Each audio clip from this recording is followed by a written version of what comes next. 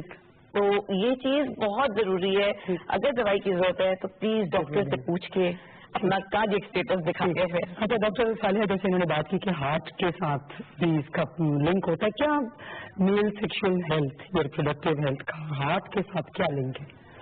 اچھا، زیادہ تر پیشنٹس میں جو ہارٹ ڈیزیز والے ہوتے ہیں ان میں یہ ہوتا ہے کہ جو شریانیں ہیں خون کی اس کے اندر بلاکیج آ جاتا ہے، تو پھر وہاں پہ جو بلڈ سپلائی ہے ہارٹ کے مسل کو وہ کم ہو جاتی ہے اور ایسے پیشنٹس جو ہیں وہ کارڈک پیشنٹس ہوتے ہیں۔ تو اگر یہی شریانیں جو کہ پورے جسم میں ہر جگہ پہ بلڈ سپلائی کر رہی ہیں ان میں وہی چینجز آئیں گی تو ریپروڈکٹیو ہیلتھ بھی کنسرن ایریا جو ہے وہ متاثر ہوگا۔ ڈائبٹیز میں بھی یہی ہوتا ہے کہ جو شریانیں ہیں جس کو ہم ویسکولوپیتھی کہتے ہیں، تو ایونچولی جو بہت ایکسیس سے ڈائبٹیز کے شکار ہوتے ہیں اور انکنٹرولڈ ہے تو ان میں بھی یہ ہو سکتا ہے کہ ریپروڈکٹیو ہیلتھ بھی ڈیمیج ہو رہی ہے۔ اور یہ کتنا تناسب ہے کہ جن لوگوں میں ہارٹ اٹیک ہوا ہوا ہے ان میں زیادہ کتنے چانسز ہیں یہ ریپروڈکٹیو ڈسفنکشن ہیلتھ ڈسفنکشن کے؟ I think it's a very high percentage, کافی زیادہ۔ اچھا ڈاکٹر سمرا جی، سوشل امپیکٹ ان مسائل کا کیا ہوتا ہے؟ ہم نے آگے مینٹل ہیلتھ کی بات کی لیکن الٹیمیٹلی یہ ہمارے معاشرے پہ لوگوں کی ازدواجی زندگی پہ یہ مسائل جو ہیں اثر انداز ہوتے ہیں۔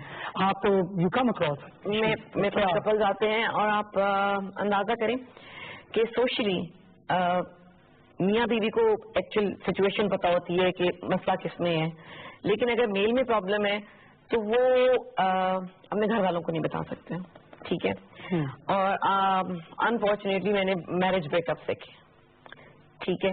اچھا، یہ تو میں نے بات کر دی سوشل جو ان کے گھر والوں کے ساتھ، ایون اگر آپ علاج نہیں کروائیں گے ڈاکٹر کے پاس آ کے، اگر پہلے آپ اس چیز کو میرے مرد بھائی اگر ایکسپٹ کر لیں کہ ہاں کوئی مسئلہ ان میں ہے، ایگو کوئی چیز نہیں ہوتی، ایگو سے تو رشتے ہی ٹوٹ جاتے ہیں۔ اگر میری یہی ریکویسٹ ہے ایز این اینڈرولوجسٹ کہ اپنی ایگو کو سائڈ میں رکھ کے ایک اچھے ڈاکٹر کے پاس آ کے آپ کنسلٹ کر لیں، آپ سائیکو تھراپی کر لیں، کیونکہ جتنا اسٹریس میں ہوتا ہے ہمارا اس وجہ سے سب چیزیں یہاں سے ہیں، اس مائنڈ کے یہ اسٹریس سے اسٹریس ہے آپ کا، ویسے ہی یہ آپ کی جو یہ والی ہیلتھ ہے سیکشل ہیلتھ وہ آپ کی کام ہی کرنا چھوڑ دے گی، اور یہ وشیس سائیکل ہے کہ اس طرح سے اسٹریس چلتا ہے، اس اسٹریس لیول کو ہمیں بریک کرنا ہے، اور وہ بریک اس طرح سے ہوگا کہ میاں بیوی آپس سے پہلے بات کریں، وہ فرینڈس بن کے بات کریں، اور پھر میاں خود اپنے ایشوز کو ایڈریس کریں آپس میں مل کے، ایک دوسرے سے لڑنا نہیں ہے اس بات پہ، کیونکہ ان لڑائیوں سے میں نے رشتے ٹوٹتے ہوئے دیکھے ہیں اور وہ کسی بھی مسئلے کا حل نہیں ہے۔ اچھا ڈاکٹر صاحب، ڈائبٹیز پہ آپ نے جیسے بات کی کہ یہ بھی متاثر کرتا ہے، یہ کیسے متاثر کرتا ہے؟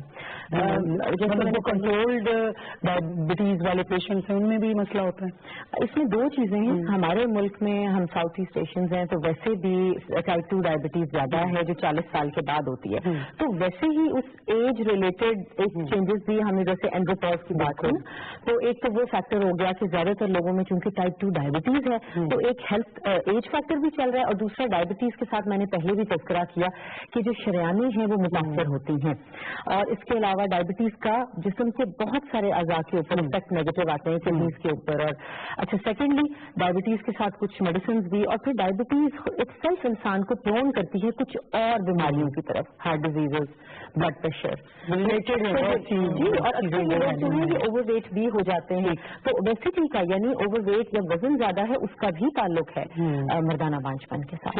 اچھا ڈاکٹر صاحبہ، آپ کیا سمجھتی ہیں کہ لائف اسٹائل کا کتنا عمل دخل ہے اس سارے مسئلے کو پیدا کرنے میں, ڈسفنکشن کو یا ایشوز پیدا کرنے میں؟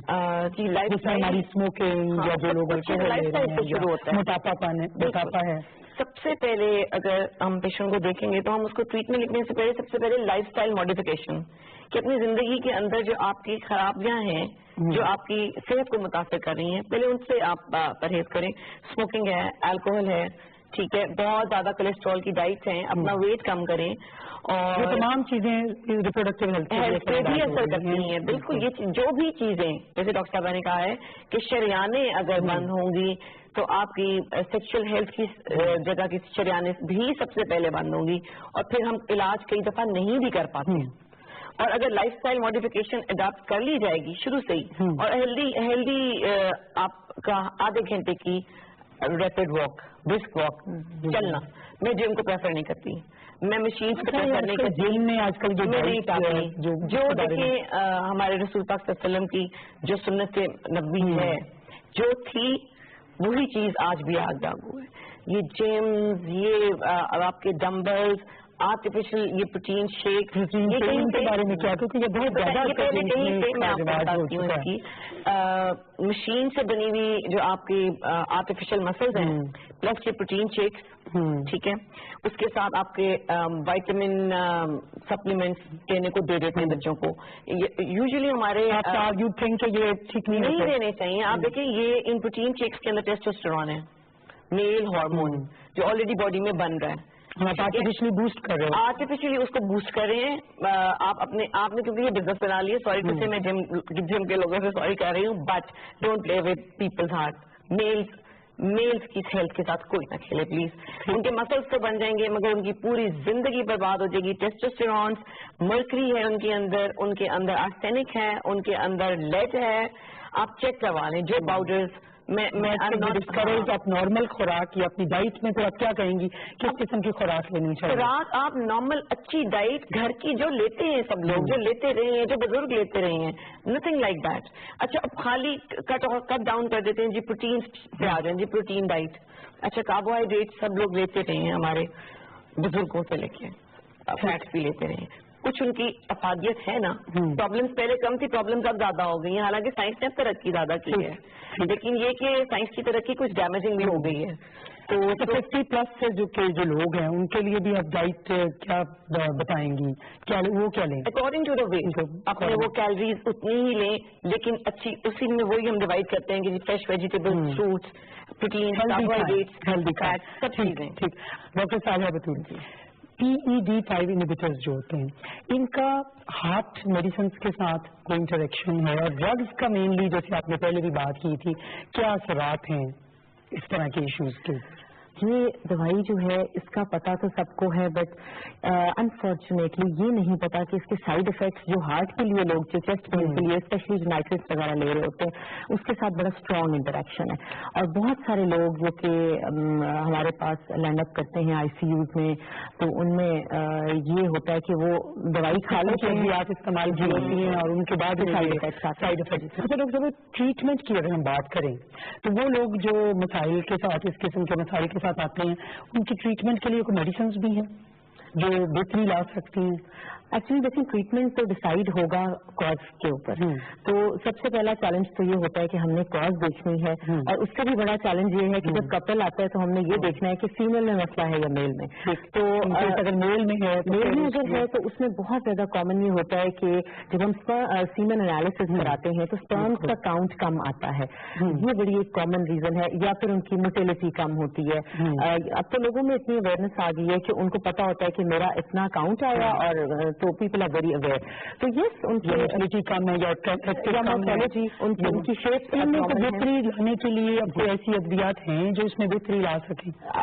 سب سے پہلے تو فیکٹر کو رول آؤٹ کرنا ہے کہ کہیں ایسا تو نہیں ہے کہ وہ آکوپیشنلی کوئی ایسی چیز مطلب ہیٹ انوائرمنٹ میں کام کر رہے ہیں, ایسا تو نہیں ہے کہ ریڈیشن ایکسپوجر ہو رہا ہے. سب سے پہلے تو اس روٹ کاز کو ایلیمنیٹ کریں, تاکہ یہ چیز جو میڈیسن کا جہاں تک تعلق ہے, بہت ساری ریسرچز ہو رہی ہیں, پروون نہیں ہے, لیکن